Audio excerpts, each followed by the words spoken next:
Alright, so hey guys, welcome to another Warframe video, and Baro has come once again and on PCs on the Chrono Relay on Saturn. Now the new, for the lack of a better word, thing this time around is a full set of primed cleanse mods, which give you bonus damage to the respective faction on shotguns. So we have one for the Grenier, one for the Corpus, one for the Infested, and one for the Corrupted. I don't think these are worth buying because they're a massive investment and they're kind of not necessary after the armor changes on enemies. So moving on from there, we have the Glaring Emblem, which is the Kbra one. Last time we got the Kbra one, so this time we got a Kbra one, and it does look pretty nice. Then he once again brought the Ignis Raid, which is just a better version of the Ignis Flamethrower. So it's a great farming weapon that does pure heat, has decent crit and good status. Up next is the Prisma Rostam Kbra armor. This is probably my favorite Kbra armor. It looks really good. I particularly like the spike on the snout, so if you want to pimp up your Kbra, this is definitely a nice way to do it. Then we have the Nogle statue of Baro, which is kind of what you would expect, a Nogle statue of Baro.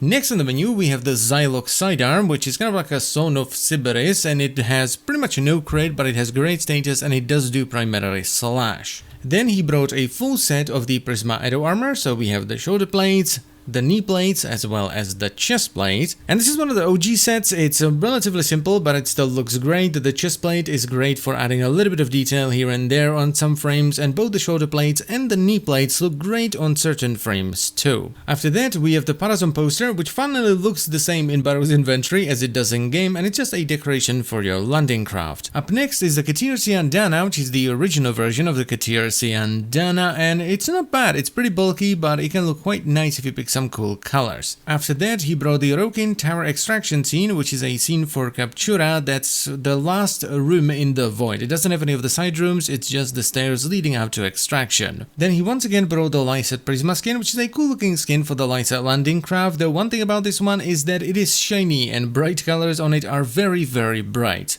Then there is a 3-day resource booster, which is something that's generally not worth buying from Baro because it's usually better to just sell your primed junk for platinum to other players and then buy it from the market. It should be much cheaper that way. Then we have Prisma Arrows, which is a pretty cool looking skin for arrows, though they look more like utility arrows. You know, they don't look like they would do that much damage in my opinion. And we are slowing it in the end with the Prisma Tetra. Now this is one of my personal favorite weapons. I think it's really fun, but it's most definitely not a meta weapon. It's a full auto rifle that does primarily puncture with meh crit and decent status. Then we have the Mahto Luxum ornament as well as the Aka Luxum ornament, both of which are a decoration for your landing craft. And the final item is as always the Sons of Inaros quest sign blueprint, which is the item you need if you want to get Inaros. Now as far as my recommendation this time around, I would probably sit this one out and just save your ducats for something else. I mean, you might want to buy Prisma Tetra if you want a fun weapon, or if you want a good farming weapon you might want to buy Ignis Raid as well. But Prisma Tetra, as I've said already, is not the best weapon in the world, and you can actually get Ignis Raid by buying it from other people whose clan unlocked it during the event. But then again, this is just my personal recommendation, so if you want to go for the swag and cosmetics or maybe even the primed mods, go right ahead. And that is pretty much it for Baro, so I thank you very much for watching as always guys. I hope you've enjoyed the video, and I will see you some other time. Bye bye.